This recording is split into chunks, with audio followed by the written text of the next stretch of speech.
Welcome to the Shift Your Story, Change Your Life podcast. I'm Allie Rose, certified clinical hypnotherapist and subconscious success coach. I help my clients stop self-sabotage and feel safe to create more wealth, worth, and wellness from within. If you find yourself stuck repeating the same unhelpful patterns in your life, health, business, or relationships, even after all the mindset work, this podcast is for you.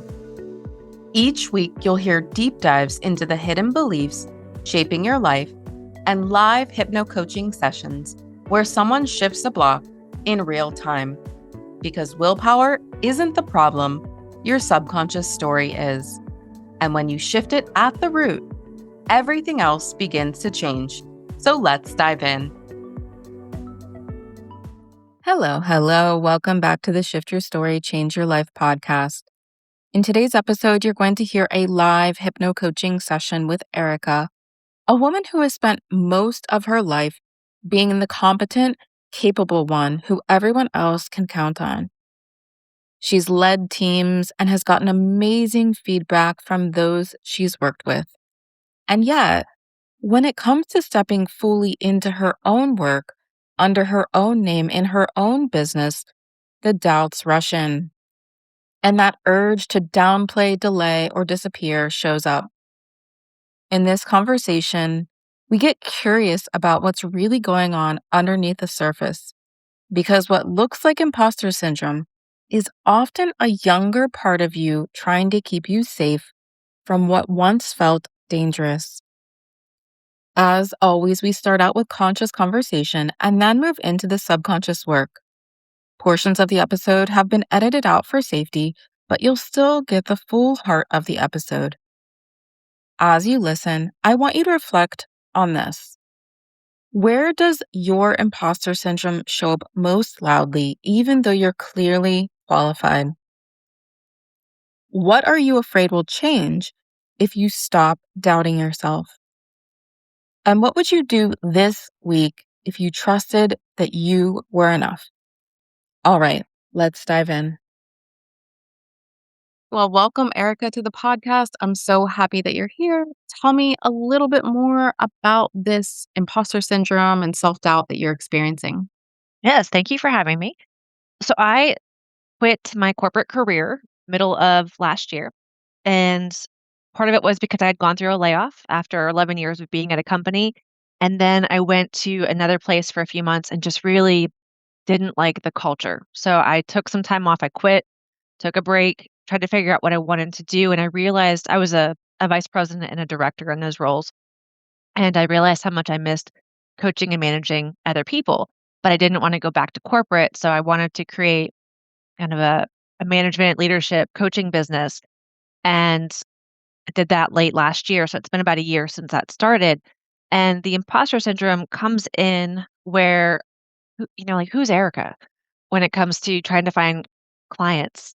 I had experience, I was great at my job, I'm really great at building team cultures and things like that, but in the grand scheme of things, when people are going online to look for, "How do I be a better manager? How am I a better leader?" They're not looking for me specifically. They're looking up like Franklin Covey, the Maxwells, like the big names and other resources. And so there's this like, well, who am I to come in and overall how people are leading? And so there's a little bit of that comes in where I know I'm good at what I do. The people I've managed have told me that they really enjoyed working with me and growing, but I've never run a business before.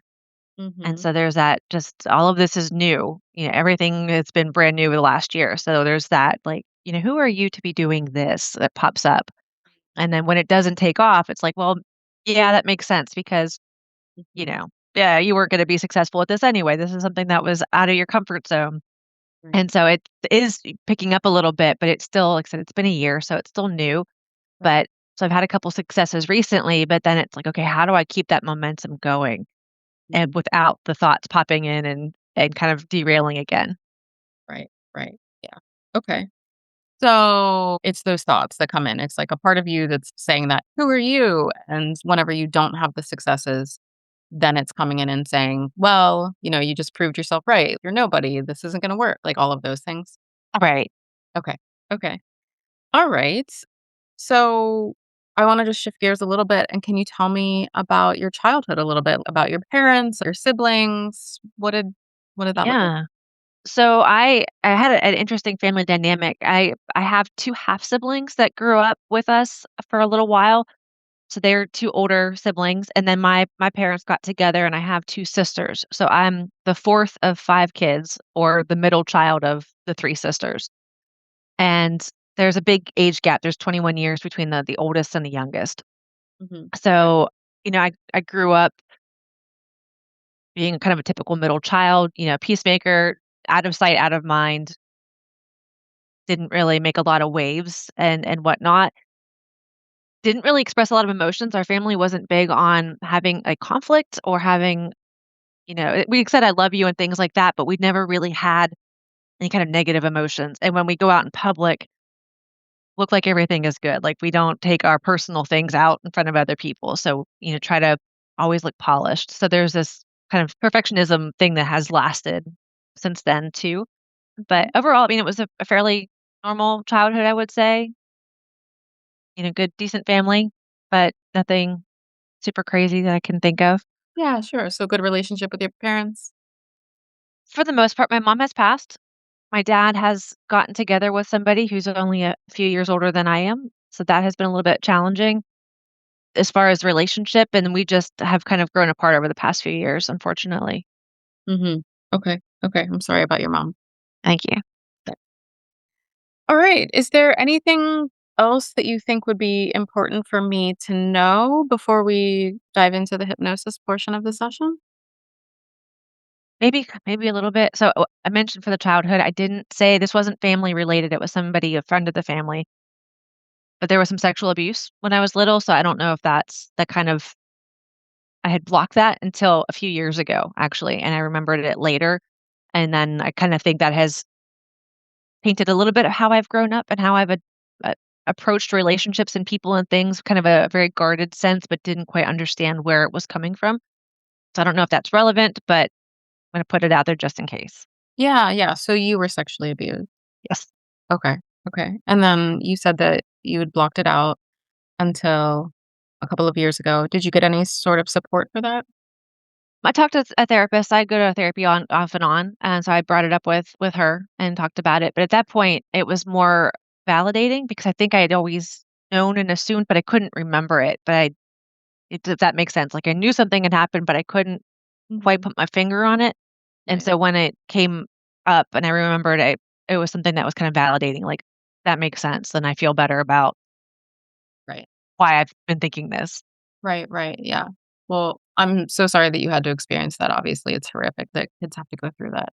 I'm glad that you were able to talk with someone about it and that it validated some of those inklings that you had for yourself. So it's always good to know. So I appreciate you being willing to share that with me.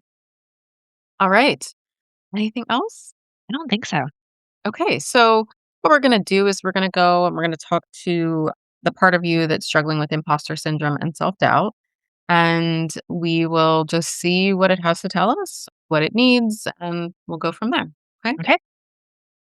So I want you to go ahead and you can either keep your glasses on or you can take them off, whatever feels best for you. Okay. Perfect. And I just want you to go ahead and take a deep breath in.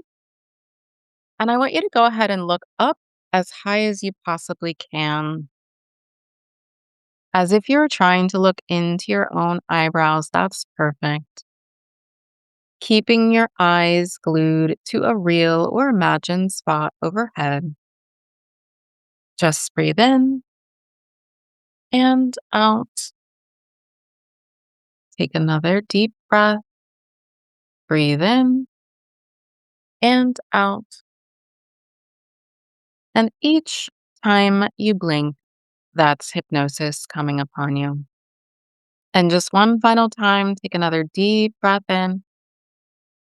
And as you exhale, just close your eyelids right down, all the way down. So every time I say the words, go deeper, you're just becoming more and more relaxed. So just one more time. Go deeper, drift deeper, sink deeper, at least 100 times deeper. That's perfect, Erica. You are responding perfectly, exactly as I knew you would, because I already know that you are incredibly open, receptive, and suggestible, and your mind is incredibly powerful.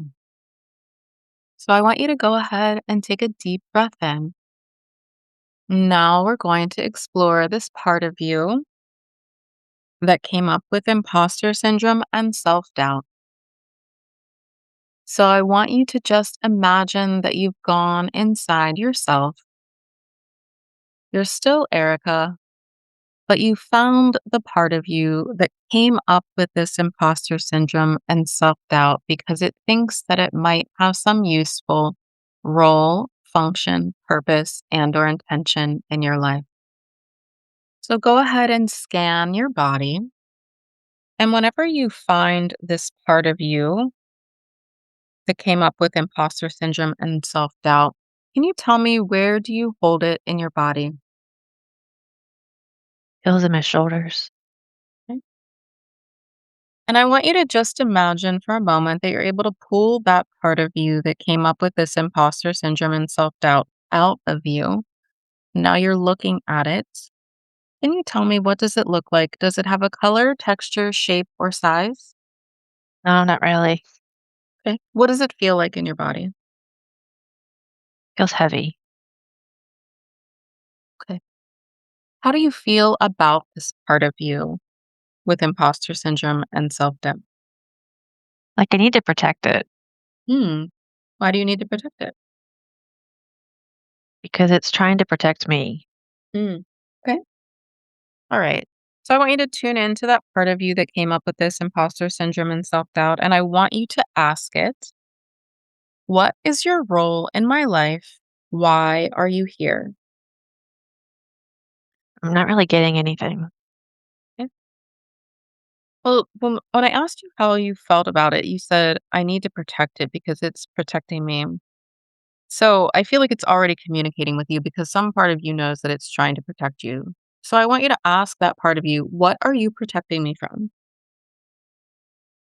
Rejection, failure, embarrassment. Okay. What happens if you get rejected?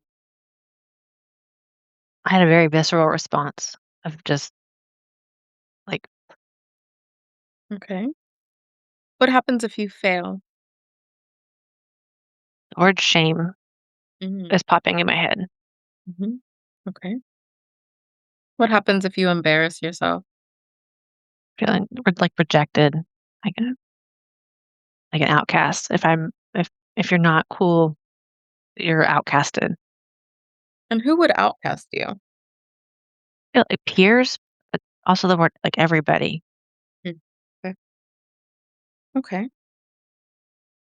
So I want you to tune into that part of you again. Can you still sense that it's there? Hmm. Okay. And I want you to ask it, what is your purpose in my life? How are you helping me? Wants to keep me safe from feeling those emotions. Hmm. Okay. And it needs to do this because? It thinks it should. Okay. All right. One more question for this part of you. I want you to ask it, what is your only intention in my life? Self-preservation. Mm. Okay. You're doing great, Erica. I want you to go ahead and take a deep breath in. Part of you is doing great. I want you to ask that part of you, what was going on in my life when you first came into my life? Can't recall a specific, but I feel like I want to cry. Mm, tune into that a little bit more. Tell me what's coming up for you. Like my eyes are starting to water Hmm. and my body's getting hot. Okay. I want you to ask that part. We're going to be a little bit more specific. It's doing great. Are you doing okay? Yeah, I'm good. Good. Gonna be a little bit more specific with that part. I want you to ask it, how old was I when you first came into my life? Getting 5. Okay. And what was going on in your life at that time? I think that was around the time that I was abused. And what did that cause you to believe about yourself, the world, or other people when that happened at 5 years old? There was confusion because my brother moved out around that time, Mhm. and we never talked about what happened. It wasn't my brother who did it, but it was just I remember the emotions at home, and it was one of his friends, but he had moved out and with his mom at that time, and there was just confusion because we never talked about what happened to me, like my parents. Right, right. Yeah. So I'm gonna throw something out there based on what I'm sensing, and you can tell me whether it lands or. Okay. So when we were talking in the beginning, you talked about how your family wasn't big on emotions or conflict, Mhm. right? You keep it personal, not very public. Right. And so as we were talking to this part of you, it's here to protect you from rejection, failure, embarrassment, right? If you feel those things, it's like a visceral feeling. There's this shame, there's this feeling of being outcast.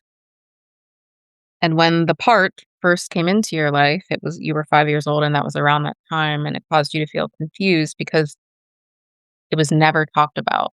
The emotions, the conflict, the tension was never talked about. Because it sounds like to me that that wasn't really a part of your family, like, fabric was talking things through. Yeah. So feeling those emotions, right, you had to kinda keep them to yourself, right? So this part says it's protecting you from feeling those emotions, right? Right. Okay. Alright. So you can see that this part of you came into your life at a very pivotal time. It kind of helped you belong in the family system in some Yeah. ways. If you don't feel those emotions, if you don't talk about those emotions, right, then you get to continue to belong within the family system, not make waves, not be outcasts, right? Right. Right. So now what I think is happening, and again, you can tell me if I'm wrong, but being an entrepreneur, putting yourself out there brings up a whole host of emotions, right? Oh, yeah. It does. It brings up rejection. It brings up failure. It brings up embarrassment. It brings up all these things. But this part of you is like, don't feel the feelings. Don't feel the emotions. Right. Right. Right. Okay. So you can see how it helped you at a certain point. Right. Yeah. Yeah. But I wonder, is it actually helping you now, continuing to hold on to this part of you that has created imposter syndrome and self doubt? No, not at all. Okay. How is it not helping you? Like as you said, with being an entrepreneur, you have to put yourself out there, and wanting to hold myself back, protect from these feelings doesn't go hand in hand with wanting to get new clients. And as an adult, I've learned better ways to handle things, and so I can deal with rejection and things in a more effective manner now than I could have when I was 5. And I feel like it's stifling me from growth. Right. Yeah, because you will feel rejected, right? And a lot of times you have to allow yourself to actually feel those feelings in order to get through them, right? That saying the only way out is through, right? Mhm. Okay. So let me ask you first. Are you ready to let this part of you go? Yes. Okay. Is this part of you ready to go? Yes. There's some hesitation because this is how I've 43. This is what I've known. But but yes. Okay. I want you to ask that part of you, what does it need from you that would make it feel fully ready, fully safe to leave? Is there something you can do in your day to day life or as you're doing your work? Some type of ritual to process, to like so it I know I will be okay. So finding some way to cleanse at the end of the day or to get back into my own energy and out of my headspace, Mhm. like doing something to properly take care of my mental self. Yeah, yeah. Are you willing to do that? Oh, yeah. Yeah. Okay. Does that part of you feel a little bit safer to leave, a little bit more ready knowing that you're willing to do that? Yes, it does. Okay. All right. Okay. And I know that you said that you're different now, you can handle those emotions, but how else are you different now than whenever you were 5 years old? I have a lot more, I would say, like stability and peace. Not that I didn't have it then, but looking back, what I have now and what I have built for myself is very different. So I have a lot of peace at my home and in just in myself. I've done a lot of work to Mm, grow. And so I have a support system and I have better practices in place to handle things that I used to just shut down. right, right. Do you have a safe place to talk through those emotions that come up? I do. Okay, wonderful. All right, I want you to just tune into that part of you again, and I want you to go ahead and repeat after me. Thank you for helping me the way you did. Thank you for helping me the way that you did. It's had a very powerful impact on my life. It's had a very powerful impact on my life. You've been protecting me for so many years, You've been protecting me for so many years. but now you're free to go. Now you're free to go. I don't need you in the same way anymore. I don't need you in the same way anymore. And now I want to give you a moment, Erica, to say anything that you might need to say to that part in order to fully let it go. You can say it out loud or you can say it quietly. If you say it quietly in your mind, you can just let me know when you're done. I'm good. Thank you. Yeah. All right. Now I want you to just tune in again. Does that part feel like it's shifted at all within your body? Do you It feel doesn't. I feel a lot lighter in my shoulders. okay? Wonderful. All right. Now I want you to call to mind an image of you when you were 5 years old, when you first created this part. Let me know when she's there. He's there.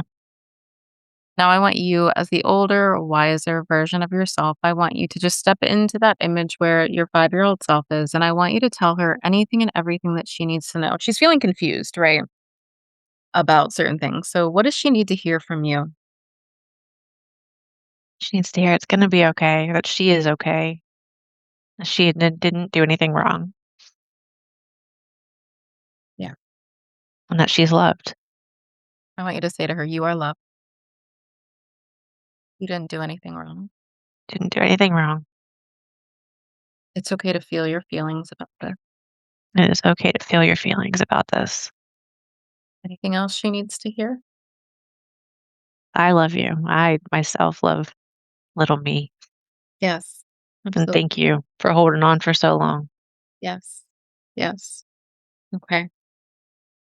And now I want you to picture that small child, the younger you, hovering just above your head.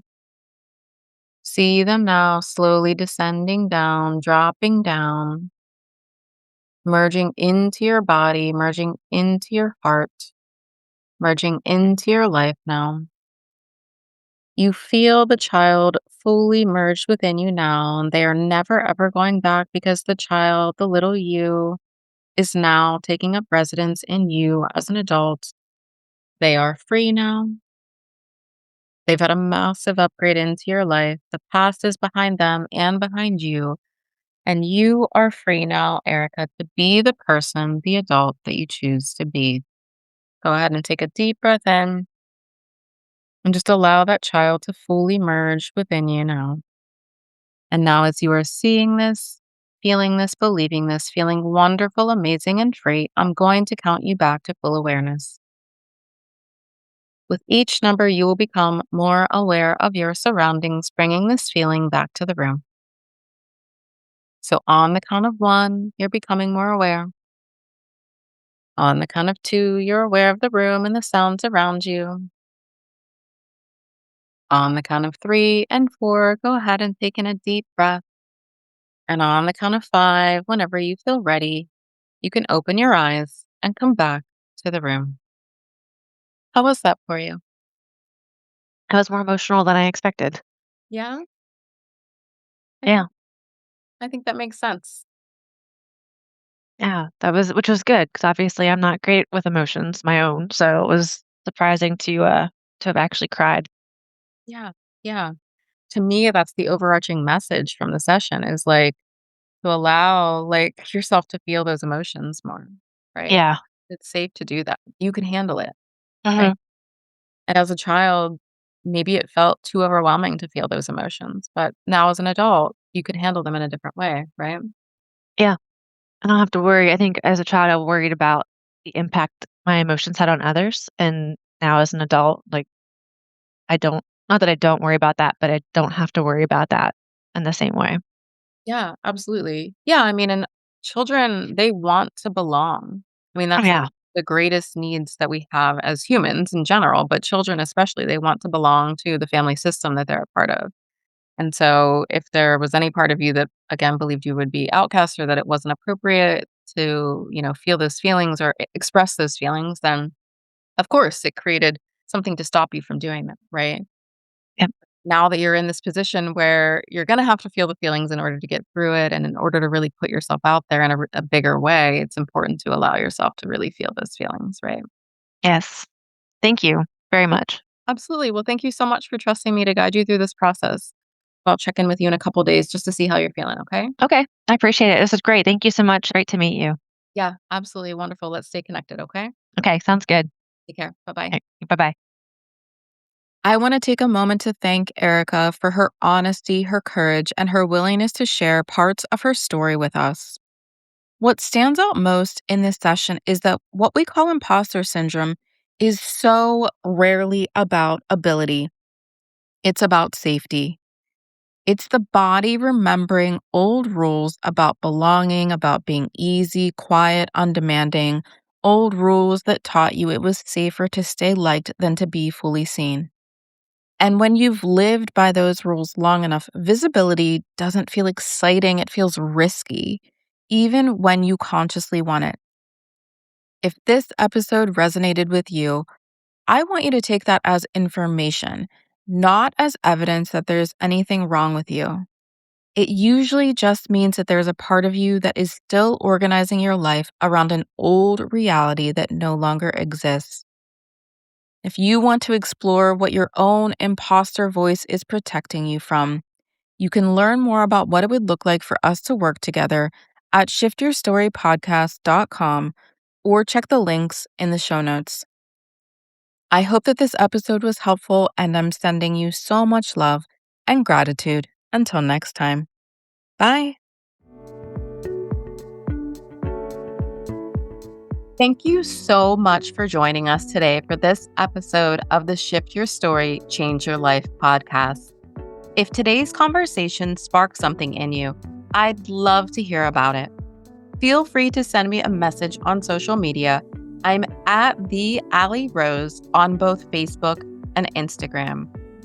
And if you want to be coached on a future episode or explore what it would look like to work with me one-on-one, head over to shiftyourstorypodcast.com. And if you never want to miss an episode, make sure to subscribe and leave a rating and review. It helps more people find this work. Until next time, keep shifting, keep growing, and most importantly, I want you to remember that your story isn't set in stone. You always have the power to shift it.